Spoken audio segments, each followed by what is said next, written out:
Hello, dear DSC candidates. Welcome back to my Grammar for Success channel. I am Koresh Babu, a retired lecturer in English from Hyderabad. In this video, I am going to explain all about the oral approach. I therefore request all of you to pay a very good attention to this video till the end without skipping it in the middle. I also request all of you to share and subscribe to my channel while supporting and encouraging me in my selfless and honest endeavor. Thank you so much. Now let's get into the video. The oral approach, a detailed account. In this video, I am going to give you an elaborate idea about the oral approach. But before going to teach you all about the oral approach, I would like to just remind you of what an approach is. What is an approach? An approach is nothing but an overall way, an overall plan, an overall path, an overall procedure which a teacher adopts to help students learn effectively. So that is called approach. So approach, directly speaking, it is an overall plan. It's an overall plan of teaching some language, so which a teacher adopts in the classroom. Okay, and here are given some introductory points. Let us learn all of them first of all before going to learn the other details of this oral approach. Okay, what are the introductory points means? This is the first introductory point. The oral approach, also known as the situational language teaching method. So this is called by another name, that is situational language teaching method, SLT method also. Okay, and this method emerged means originated or came into existence in the 1930s and in 1940s in Britain. So in Great Britain, this oral approach came into existence. How? As a reaction, that means contrary to the traditional grammar-based language teaching methods.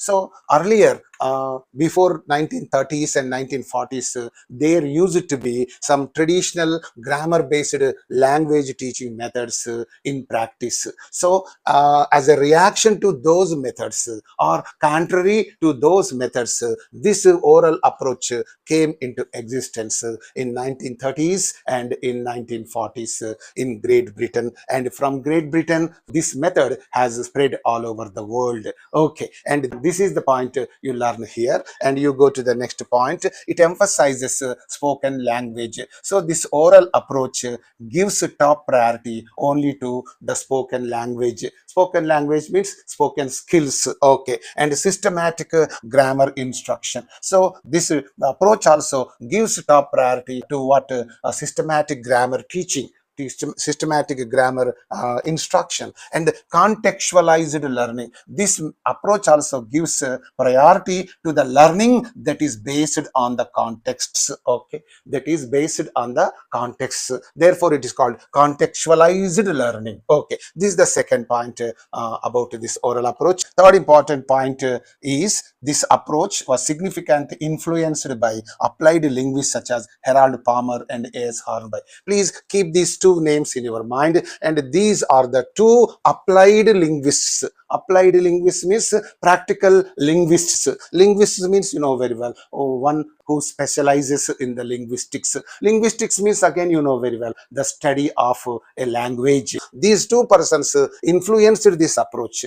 And in other words, I can say these two persons were instrumental in the invention of this oral approach, who sought to create a structured methodology based on linguistic and psychological principles. And these two applied linguists have tried their best to create or to invent a structured methodology. A structured means a planned methodology, means a course or a procedure based on linguistic and psychological principles. So here they tried their best to create a structured methodology or a planned methodology based on linguistic and psychological principles. So in this way, these two persons are very important in the invention of this oral approach, and they influenced this approach significantly. Okay, these three are the important introductory points about this oral approach. Now let us move on to learn about the approach itself.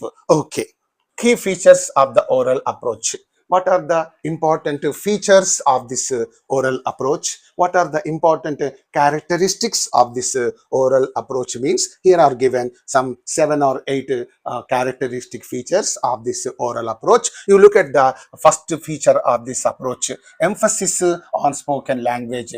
This oral approach gives top priority to spoken language or to spoken skills. So how it is clearly mentioned here, the method prioritizes means gives top priority to oral proficiency, oral skills, oral language skills before reading and writing. That means, before reading and writing means reading and writing are given secondary importance, whereas speaking and listening are given a top priority in this method. So that's why this method prioritizes oral proficiency. And another point is that listening and speaking skills are developed through controlled practice and drills. So in this approach, listening and speaking skills are given top priority, and through controlled practice.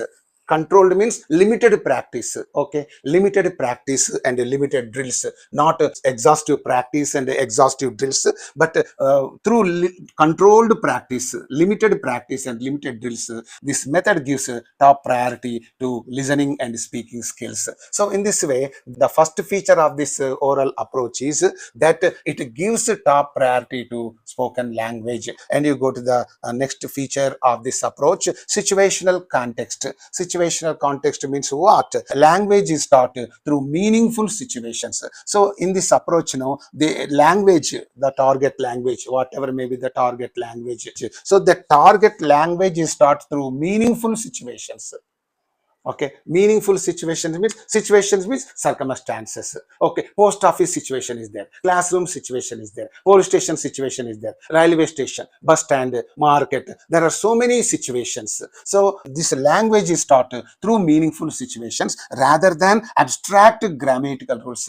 Instead of teaching the students abstract grammar rules, they teach grammar rules, they teach the language through what? Meaningful situations. So that is very important. And new vocabulary and structures are introduced within a specific context. So in this approach, what happens? A new vocabulary, whatever may be the new vocabulary, new words, okay, and structures. Okay, structures means subject, be form, noun or pronoun, subject, verb, noun, subject, verb, adjective, subject, verb, object, something like that. So in this way, there are so many structures are there.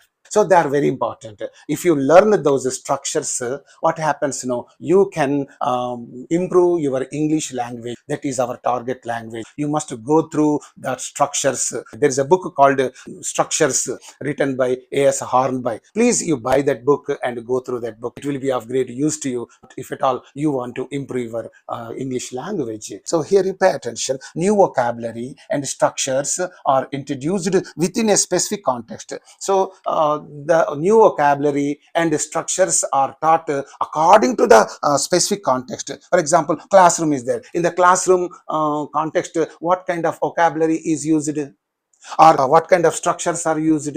So only those structures and those words or vocabulary will be taught in the class. Or market is there. When you go to vegetable market, what kind of structures you make use of in this market? What kind of vocabulary do you make use of in that market? Like that, at a home setting, in the home, what kind of language, what kind of words you make use of, what kind of structures you make use of? Police station setup is there, railway station setup is there. Okay, there are so many contexts. Whatever the vocabulary necessary for those situations, for those specific contexts, okay, the vocabulary is taught to the students, and also the structures, the relevant structures are also taught to the students. That is the great advantage of this oral approach. So that's why now situational context. This is the second feature of this oral approach. Now you move on to learn about other important features of this oral approach. Third one, structural approach is there. Structural approach means teaching the target language through structures. Okay, here it is clearly mentioned. Language is seen as a set of structures, grammar and sentence patterns.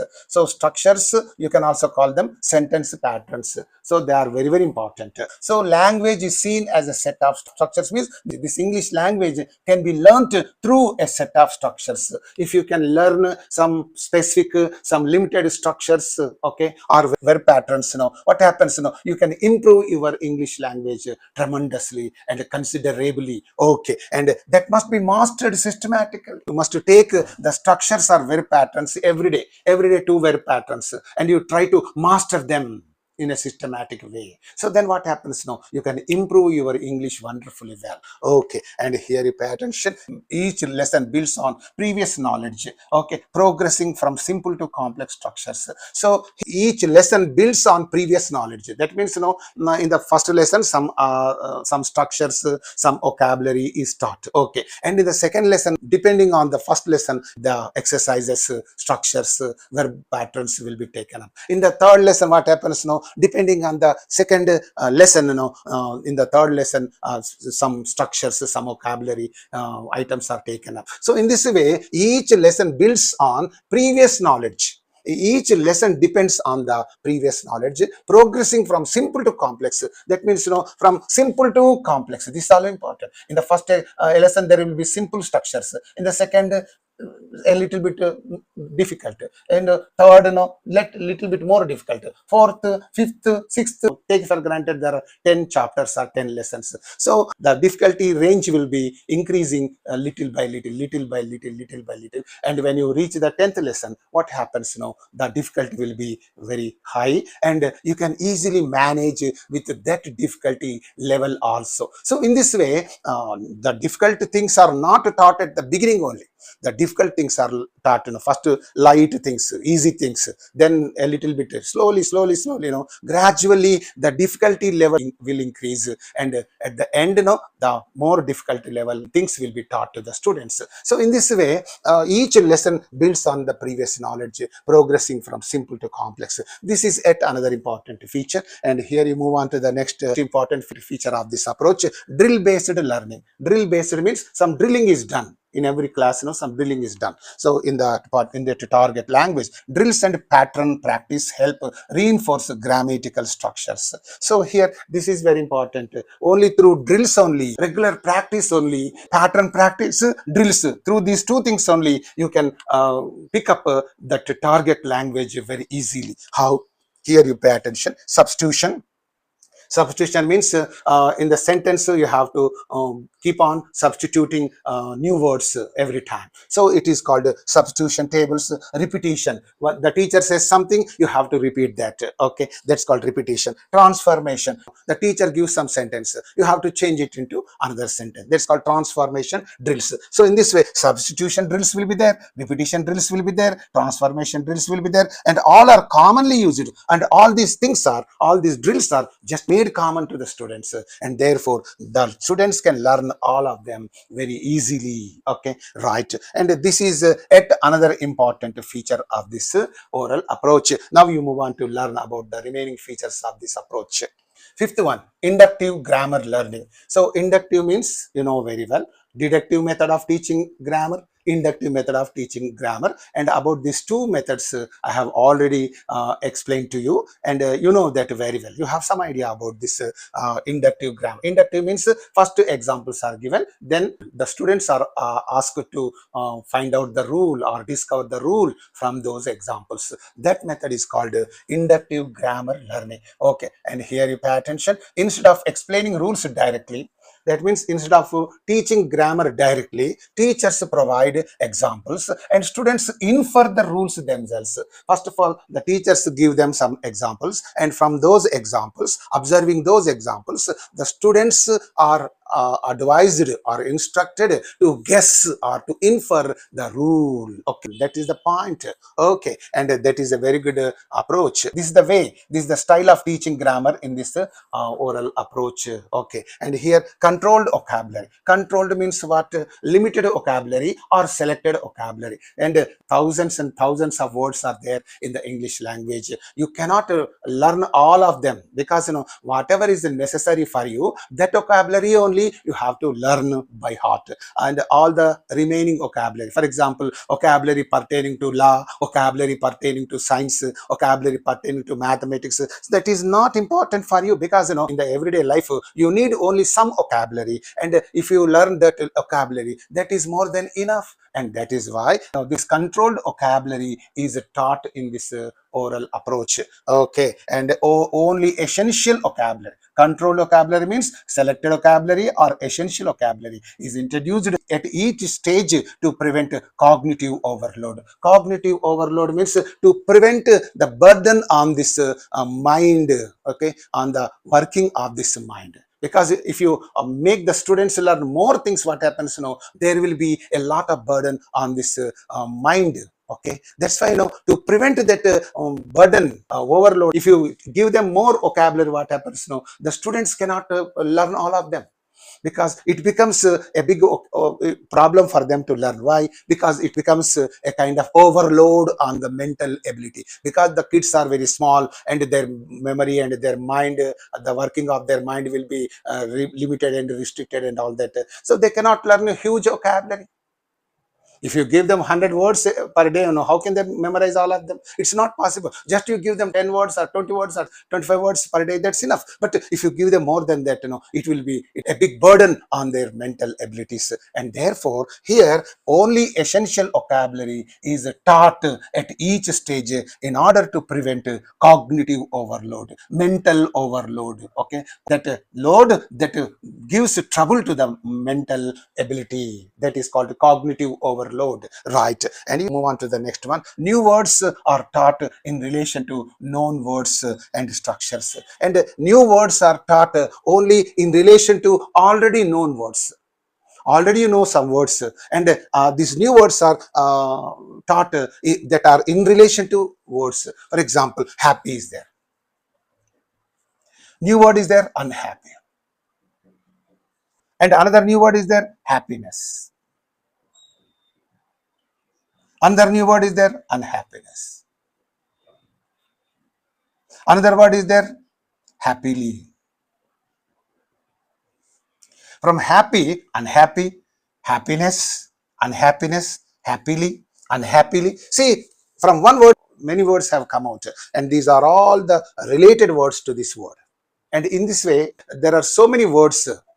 Okay, the new words are always taught in this approach in relation to already known words to the students, and that is really very important. Already known structures also. And you go to the seventh one, teachers' central role. So teachers must play a central role or very important role or a crucial role in this oral approach. And how? Here you pay attention. The teacher controls the learning process. The teacher is there to control everything.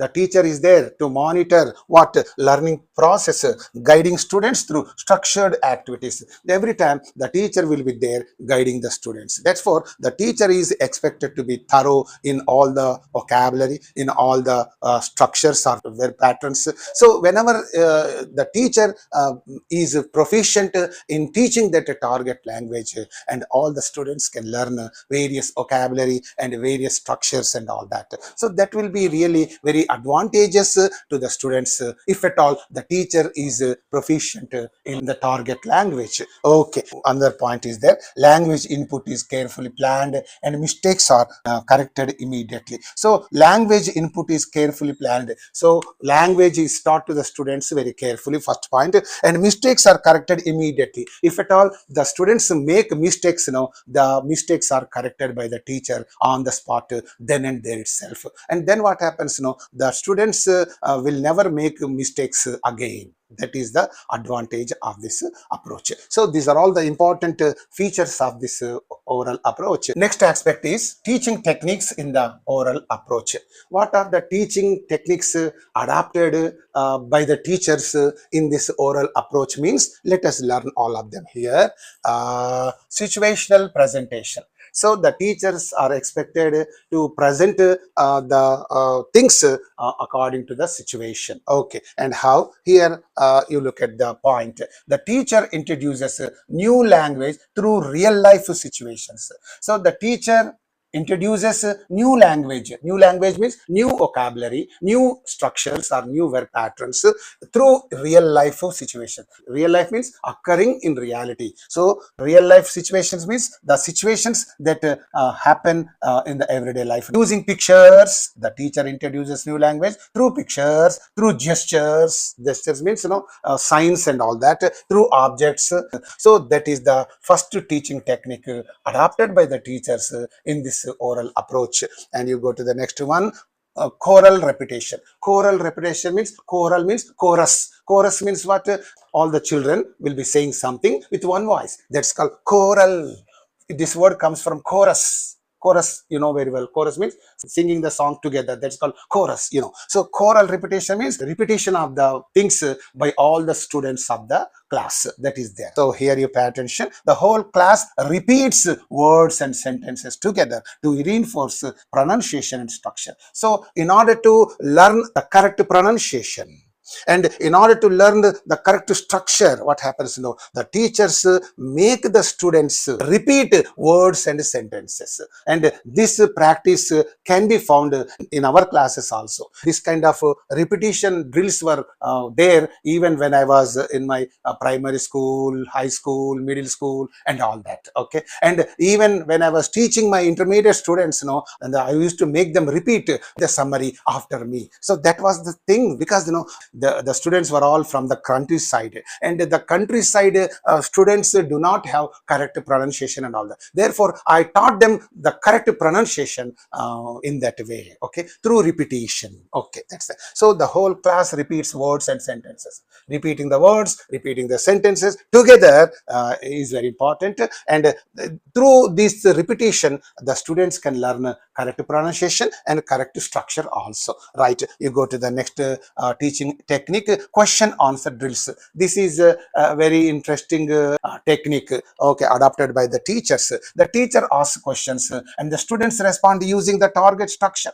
Target structure means target language. How? Here one example is given for you. What does the teacher say? The teacher says, what is she doing? And the teacher asks somebody, and the student gets up and says, she is reading a book.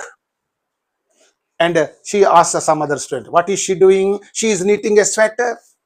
What is she doing? She is cooking the meals. What is she doing? She is watering the plants. What is she doing? She is preparing tea. There are so many things the students can repeat. The students can respond in that way. Okay, here this is what the teacher says, and this is what the students say. She is reading a book. Okay, so this is called question answer drills. The teacher poses a question, the student gives answer to that question. So this is called question answer drill. Okay, right. And now you move on to the next teaching techniques. Substitution drills. Substitution drills means the students are expected to substitute new words in the already framed structure. Okay, how? Let us see that here. Students replace words in a given sentence. Okay, one sentence is given, and the word or words are replaced by the students while keeping the structure intact. The structure will be the same, but only the words will be replaced or changed. How? Here one example is given. What is that? The teacher says, I have a book. I have a book. Now, the teacher also says, change book to pen. Then one of the students gets up and says, I have a pen. And change pen to bike. One student gets up and says, I have a bike. And change bike to one mobile. Then another student gets up and says, I have a mobile. So in this way, this kind of exercise is called substitution drills. And this is a beautiful technique. And the students will definitely learn the target language easily, successfully, and all that. Right. You go to the fifth technique, expansion drills are there. Expansion drills means this is at another interesting drills that can be taken up in the classroom by the teachers.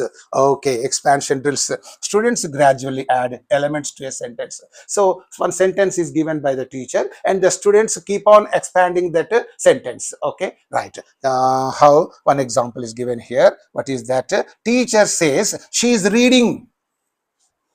This is the main sentence. And one of the students will get up and say, what does he say? Yes, she's reading a book. She's reading is the main sentence. Now, this student number 1 says she's reading a book. And then the student number 2 gets up and says she's reading a book in the library. See, this is an expansion. This a book is expanded, added to this sentence. She is reading a book in the library. This is added to the sentence. And another student will get up and say she is reading a book in the library silently. Silently is a new word added to the sentence. In this way, the sentence keeps on getting added by new words. That depends on the imaginary power of that student. Somebody will get up and say, she is reading a book in the library loudly, silently, seriously. Maybe any word the student can make use of or add to this sentence. So this is therefore called an expansion drill. So this is also a beautiful technique that can be taken up by the teachers in the oral approach. Now let's move on to learn about other techniques. Sixth one, situational role play. Situational role play means what? Here, this is yet another important technique that can be adopted by a teacher in this oral approach. Students act out conversations. Act out.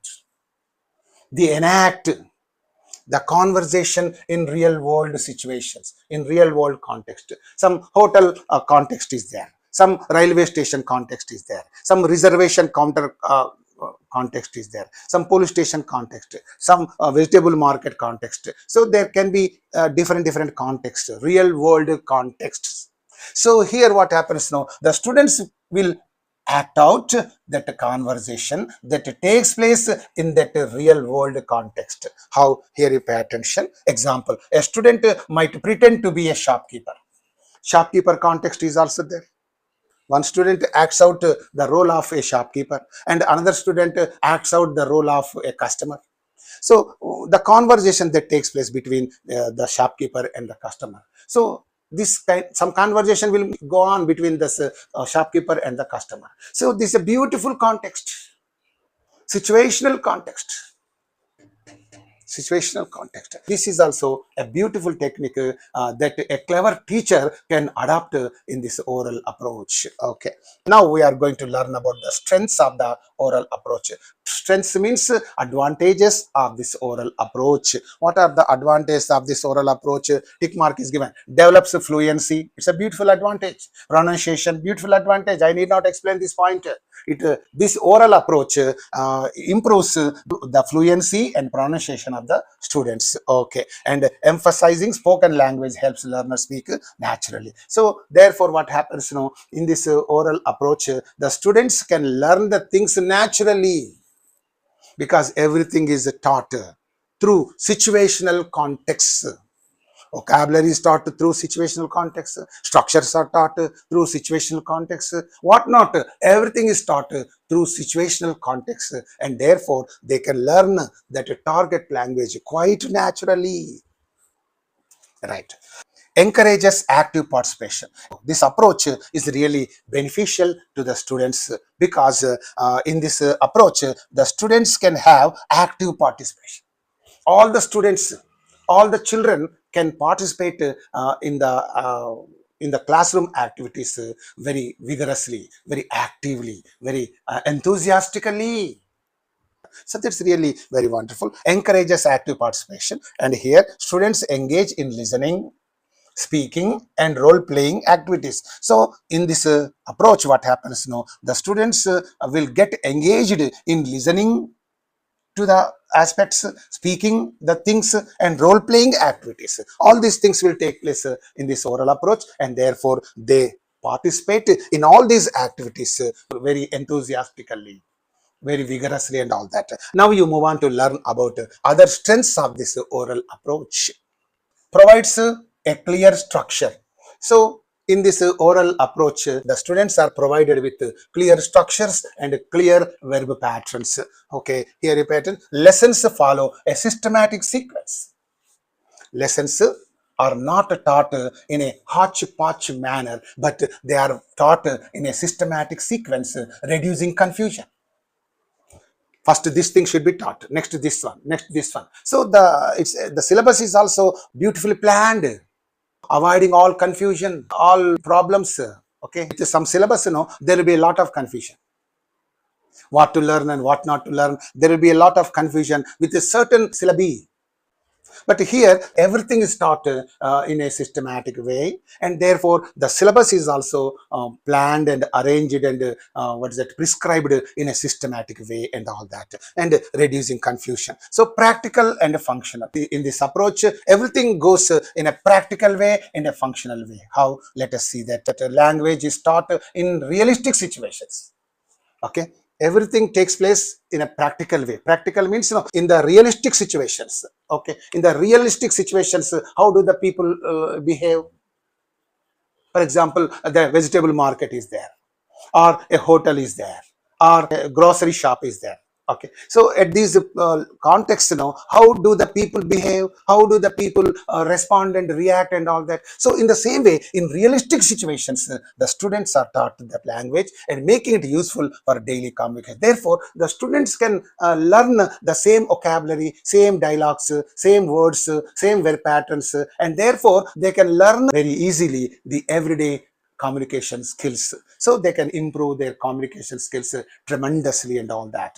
Okay, and here you pay attention. Limitations of the oral approach. Limitation means demerits or disadvantages of this oral approach. What are the limitations of the oral approach? Here cross mark is used here. Limited focus on writing and reading. See here, in this oral approach, writing and reading are not given top priority. They are just given secondary preference, secondary importance. That's all. Secondary priority. That is the part. Primary priority is listening and speaking, and secondary priority is given to these three. This is one disadvantage or demerit. And you go to the next one.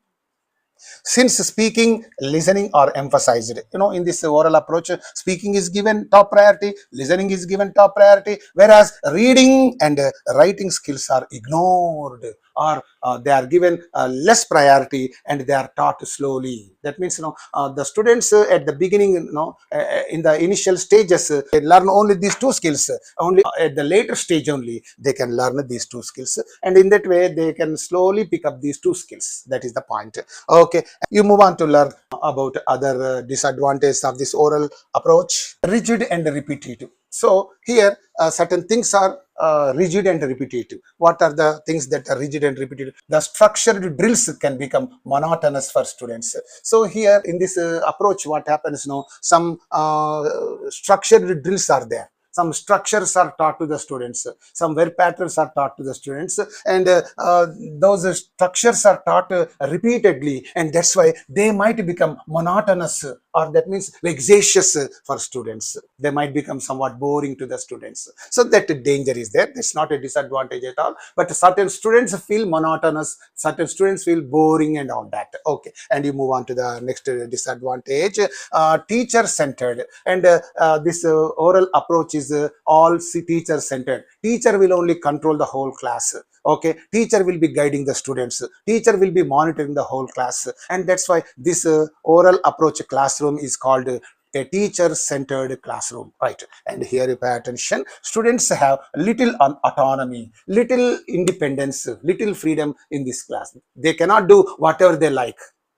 But whatever the teacher teaches them, that only they have to learn, that only they have to repeat. They don't have autonomy at all. Autonomy means full freedom at all, independence at all. And as the teacher controls the lesson. So everything is controlled by the teacher. Whatever the teacher teaches them, that only they have to repeat, that only they have to learn, and that only they have to practice. That's all. And they don't have any freedom to learn new things on their own. They don't have freedom to learn new vocabulary on their own, new structures on their own. It's not like that. Whatever the teacher teaches them, that thing only the students or the children are to learn. That's all. Okay. In that way, they lose their autonomy. So this is yet another minor disadvantage of this oral approach, right? And next disadvantage is that less effective for abstract concepts. So while teaching some grammar, all grammar cannot be taught through drills, through verb patterns. Okay, all things cannot be taught in that way. There are certain things they are somewhat abstract. You cannot teach them through drills, through substitution drills, through various techniques. But here certain abstract concepts are there. They have to be taught directly to the students. There is no other go. The teacher has to teach all those abstract ideas directly to the students. So that is therefore less effective. Okay, some complex grammar rules are there. Okay, about the linkers, about the simple compound complex, about the change of activize into passivize. Okay, there are so many grammar rules are there. Certain grammar rules are somewhat abstract, somewhat difficult. So here complex grammar rules and some vocabulary are hard to teach through situational context. Some they cannot be taught through situational context. Other things can be taught to the students through situational context. That's okay. But certain grammar aspects are there. They cannot be taught. Okay, through situational context. Even certain vocabulary also cannot be taught through situational context. So this is really a difficult a disadvantage of this oral approach. Okay, and now you move on to learn other important things. Comparison with other methods. Okay, so here you look at this. This oral approach is compared with the grammar translation method. So here you pay attention. This is the thing. Okay, right. Focus. What is the feature about this focus? In this oral approach, speaking and listening skills are given focus, whereas in the grammar translation method, reading and writing are given focus. So with regard to this focus, this oral approach gives top priority to these two things, whereas this grammar translation method gives top priority to reading and writing. And the teaching style, teacher centered. This oral approach is teacher centered, and this grammar translation method is also teacher centered. That grammar teaching, with regard to this grammar teaching in the oral approach, inductive method is followed. Okay, that means examples first and the rules next. Okay, and in the grammar translation method, deductive method is followed. That means rules are given first, then examples. Okay, and with regard to vocabulary learning in the oral approach, what happens? Controlled contextual vocabulary start. Control means selected or essential. Contextual means pertaining to the context. సందర్భోచితమైనటువంటి vocabulary మాత్రమే నేర్పుతారు. So controlled and contextual vocabulary start in this oral approach, whereas in the grammar translation method, memorization and lists, big lists of words are given. Okay, whether they are useful to the students or not, some lists of words are given to the students, and those words the students are expected to mug up or cram or memorize. That is the point. And here use of L1 means mother tongue. Okay, native language or mother tongue. Use of mother tongue in the oral approach avoided, totally avoided. And in this grammar translation method, it is used only for explaining certain grammar rules, certain vocabulary and all that. Through this chart also you can understand something, and therefore I have mentioned these things. These are the important features, and with regard to these features in the oral approach, these things will be there. In the grammar translation method, these things will be there. If you just look at them, you can easily understand. You are all matured students. I need not to tell you all these things very clearly and all that. Some conclusion is given here. Conclusion to this oral approach. First point is that the oral approach played a crucial role in shifting language teaching towards practical communication. That means, after the advent of this oral approach, this target language was being taught to the students only through practical communication. Earlier, the language was taught directly to the students, and that was boring and that was monotonous and all that. But here, after the advent of this oral approach, the students were taught the target language through practical communication. So this is a major change that has taken place after this oral approach has come into existence. Okay, and here you pay attention. though it has limitations, it has got its own small disadvantages. Okay, its emphasis on structured learning and spoken fluency has influenced modern methodologies like communicative language teaching. So here, though this approach has got its own limitations, it has influenced other methodologies like communicative language teaching. Okay, and the last point here is, today aspects of the oral approach such as situational teaching and inductive grammar learning are still used in the classrooms worldwide. So today, throughout the world, and certain aspects of this oral approach are being employed in the classrooms. For example, situational teaching is still taking place in the classrooms all over the world, and inductive grammar teaching is also taking place in the classrooms all over the world. So these two aspects are being taken up in the classrooms even today all over the world. Of course, though this approach has got a few ignorable limitations and all that. Okay, this is all about this oral approach, and now I am going to hold a very small test, and if at all you have understood all about this oral approach, you can easily answer those questions. Come on, now let's move on to solve the exercise. Multiple choice questions based on the oral approach. First of all, certain questions are posed on the basic understanding of this topic. Okay, here, who were the primary linguists behind the oral approach? Who are the persons who are behind this oral approach? Means Noam Chomsky and Stephen Krashen, Harold Palmer and S. Hornby, Jean Piaget and Vygotsky, B.F. Skinner and John Dewey. You go to the second question. The oral approach mainly focuses on developing which two language skills first? Reading and writing, speaking and listening, grammar and vocabulary, pronunciation and spelling. Now you move on to other questions. Third question. The oral approach is also known as direct method, communicative language teaching, situational language teaching, grammar translation method. You know that very well. Go to the fourth question. What type of grammar learning does the oral approach promote? Deductive, rules first then examples. Inductive, examples first then rules. Explicit rule memorization, no grammar teaching at all. So you know the correct answer. Please choose it. And now you move on to other questions. Fifth question. Which of the following best describes the teacher's role in the oral approach? Facilitator who encourages student autonomy, guide who monitors communication activities, controller who directs structured drills and exercises, silent observer. What is the role of this teacher in this oral approach classroom? You know that very well. And on teaching techniques also, I have framed 5 questions. Please try to answer them. What is the next question? Sixth question. Which of the following is not a technique used in the oral approach? Choral repetition, substitution drills, silent reading exercises, situational role play. You move on to other questions. Seventh question. In substitution drills, students typically repeat the same sentence multiple times without change, replace a word in a given sentence while keeping the structure the same, translate sentences from their first language to English, guess the meaning of words based on context. Okay, now you move on to the next question.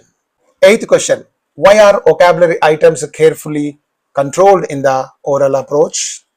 Why are the vocabulary items carefully selected? Means to avoid overwhelming students, because vocabulary is unimportant in speaking, to allow free expression from the beginning, because students should only memorize grammar. Okay, you go to the ninth question. A teacher asks, what is he doing? And the students respond, he is reading a book. What technique is being used? What is this technique called? Here you pay attention. Question and answer drill, expansion drill, role play, grammar translation. You move on to the other questions. 10th question. Which of these classroom activities aligns best with the oral approach?